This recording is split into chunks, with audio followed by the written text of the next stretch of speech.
Hello! Last ভিডিওতে তোমাদের সাথে শেয়ার করেছিলাম ফেব্রিক অ্যান্ড তুলি কিনছিলাম, আর সেটা দিয়ে কি করলাম আজ সেটাই তোমাদের দেখাবো। সাথে একটা মাটির থালাও কিনেছিলাম, আজ ওটাতেই পেন্ট করব। এই রং তুলির জগৎ থেকে বহু বছর আগে বেরিয়ে গেছি, তাই পুনরায় আবার তুলি হাতে নিয়ে কিন্তু হাতটা ভীষণ কাঁপছিল।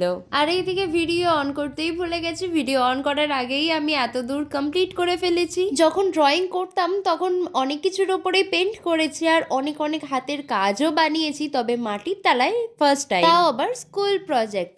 না, প্রজেক্টটা আমার না, তবে স্কুলটা আমার।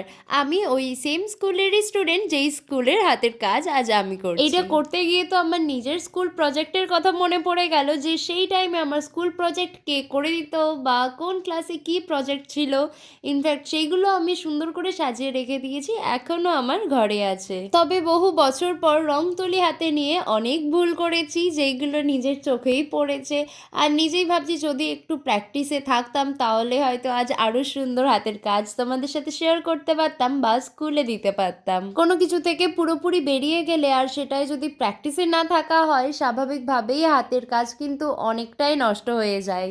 আমার নিজের ঘরেই আমার নিজে হাতে আঁকা বহু ছবি আছে, এখন ওইগুলো দেখি আর ভাবি একটা টাইম কত ভালোই না আঁকতাম, যদি প্র্যাকটিসে থাকতাম হয়তো এখনো কন্টিনিউ করতে পারতাম। তবে সময়, সুযোগ আর ইচ্ছা তিনটেই একসঙ্গে পেলে এখনো কিন্তু রং হাতে নিই আর কিছু আঁকার চেষ্টা করি। হয়তো খুব পারফেক্ট হয় না, তবে কাজ চালিয়ে নেওয়ার মতো হয়েই যায়, আর নিজের সাথে নিজের একটা ভালো সময়ও কাটানো যায় এইভাবে।